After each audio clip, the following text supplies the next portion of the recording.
Jaja pakai teteh santri, jajan ka Ibi Barokah, tuluy ngadahar baso di sanguan. Kalah kabuhulan.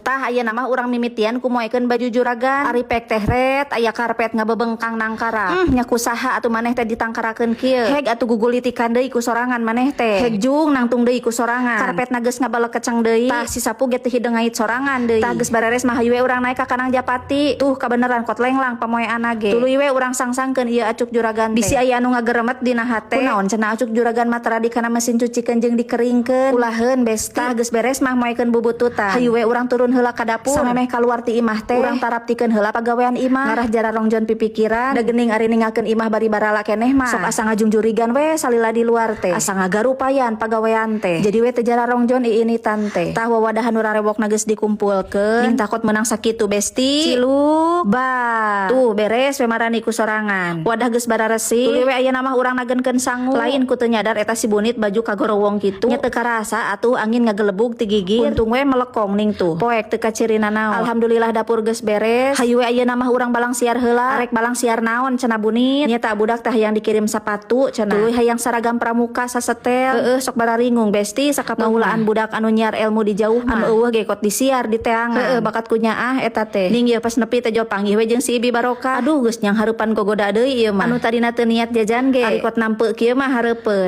Hese lolos besti. Ning tuh kalah kot ngadeuketan si bunit mah. Teuh tungtungna mah sagala dicabak we ning tuh. Hayang ieu hayang itu sagala dikeresekan. Kahipnotis we tungtung nama besti. Jajan geus beres bebeunangan. Hayu we ayeuna mah urang meuli anu pokokna. Tah meuli saragam anu pokokna mah. Tuh alhamdulillah barangna keur aya. Singkat cerita meuli saragam geus beres. Tah ayeuna mah kari meuli sapatu. Mudah-mudahan we sapatu ge aya barangna nu dimaksud. Setelah sekian lama kurah koreh, akhirna menang we ning tah. Alhamdulillah balanyana geus beres. Hayu we ayeuna mah urang ampih heula. Urang dibeli teh tuluy urang bungkus heula. Alah kela besti capek. Urang ngareureuhkeun heula ieu sakedeung. Kela urang bari ngopi jajanan anu tadi. Da can ngahuapkeun nanaon pisan atuh ti isuk teh. Matak urang jejelan heula we beuteung teh saeutik mah bisi salat. Geus hayu urang mungkus ayeuna mah. Bari kot anger we ning tah mamake peso oren. Heueuh guntingna can kapanggih eta teh di mana besti. Singkat cerita mungkusna geus beres. Hayu we ayeuna mah urang OTW nganterkeun. Kulantaran pesenan ieu teh kuduna mah geus ti kamari. Matak poe ayeuna diusahakeun kudu beres. Marah jararongjon hate, jararongjon pipikiran. Bismillahirrahmanirrahim ning tuh geuleuyeung we si bunit teh. Melaan budak apanan ieu teh besti. Ning tuh teu karasa nepi we. Hayu we ayeuna mah urang geura asongkeun ka si teteh admin. Mudah-mudahan we mendarat tepat waktu. Singkat cerita jaja paketna geus beres. Hayu we ayeuna mah urang ampih deui. Jo langsung we pas nepi ka imah teh mawa mangkok.